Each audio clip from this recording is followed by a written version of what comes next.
This week in Jamaica Now, mosquito madness. Unbearable increase in population. The health ministry says a disease spread is not likely. The search for missing photographer Niketa Thomas. Government still in favor of early polls despite poor poll results.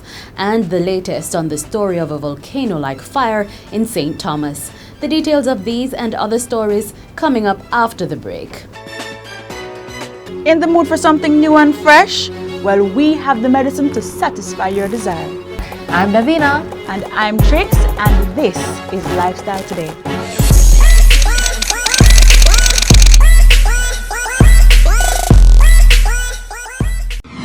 I'm Carleen Brown, and this is Jamaica Now. The Health Ministry has stepped up its vector control program in light of the increase in mosquito population arising from the recent rains. There have been growing complaints about the discomfort being caused by the insects, with many Jamaicans worried that there could be diseases. But the Chief Medical Officer, Dr. Marion Bullock-Ducasse, says these types of mosquitoes pose little disease threats. She says the increase in population is because the mosquitoes usually lay their eggs in the soil in the dry months, which hatch once there is rain. This response has not pacified social media users who say the ministry had also given wrong information during the chikungunya outbreak.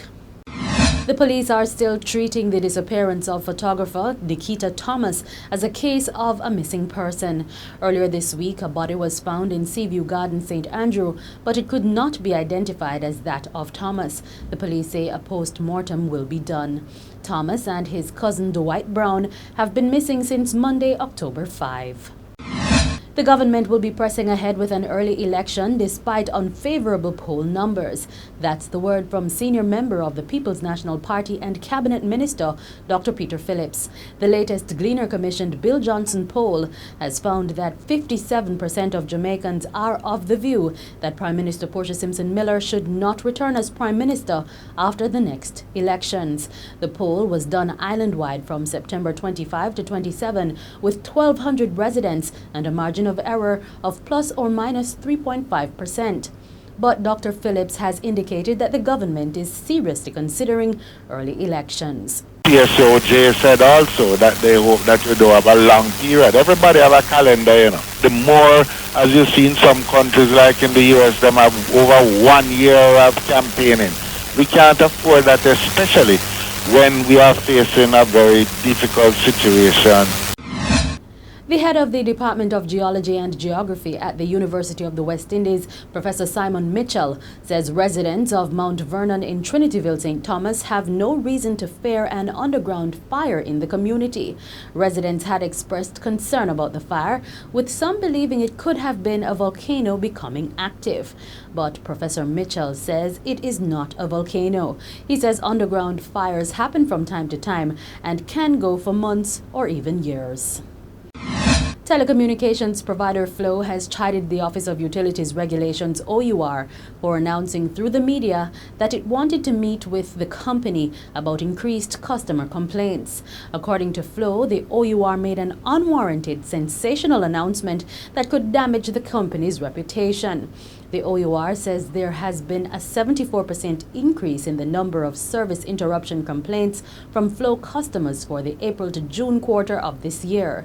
According to Flow, this translates to 69 additional cases. But the OUR says the increase in complaints represents the highest over a 3-month period. The utility regulator wants Flow to remedy the situation. The public defender is now investigating the decision of the Anglican-run St. Hilda's High School to strip its head girl of her position because it believes she is a Jehovah's Witness.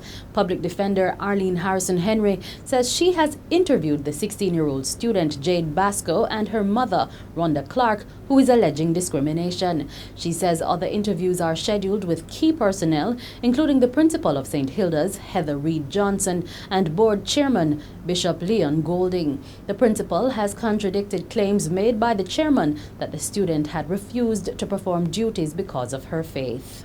On the surface, what we are seeing, or the issues that have been raised, are issues relating to religious freedom, discriminatory treatment, and so on. Those are the issues that have been raised, and those are the issues that need clarity.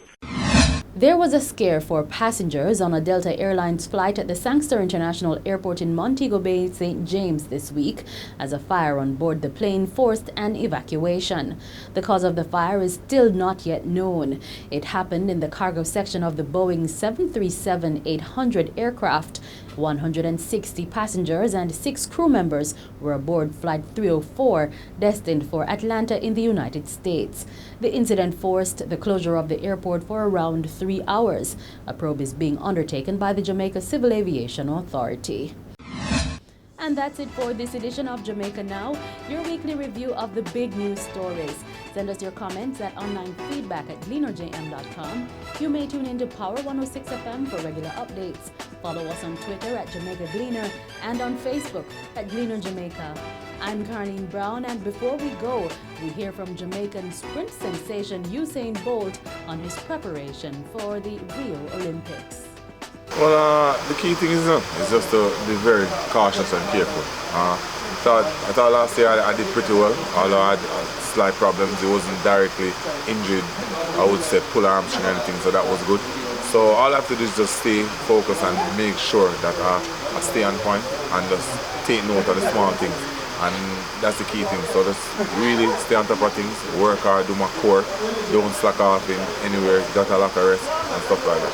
For me, the 200 world record, it's one of my major goals, and I think it's one of the toughest ones because it's going to be hard to find the right day and sometimes the perfect race to get this. And I really want to run on the 19 seconds, so as you guys know, it's not going to be an easy task, but I personally feel I can do it. I think my coach think I can do it, so it's just about the work and finding the perfect time to do it. So that's one of the big things. I think last season was one of my toughest seasons. Just the fact that we couldn't figure out what exactly was the issue going into the World Championship, and when we found out it was a little bit late, but we already put in the work early in the background season, so this is why background season is so important. So I think last season was rough, but this is why I'm much more focused this season and ready to go for the Olympics. As you guys know, I live for competition. For me, it's one of the joys to go out there and to compete against the best, because when you go there and you beat the best, it shows that you are the greatest. So for me, I live to compete. And I look forward to my teammate, Unbearable, coming back. He's been out for pretty much 2 seasons. So I'm looking forward to the competition, and it should be fun. And it's going to be exciting. It makes the sports much more exciting. It's going to be great. As you said, Justin Gatlin next year, he said he's coming, but for me, I'm much more focused. And as I said, I'm starting the season in a much better shape than I did the last one. So it's only forward from here.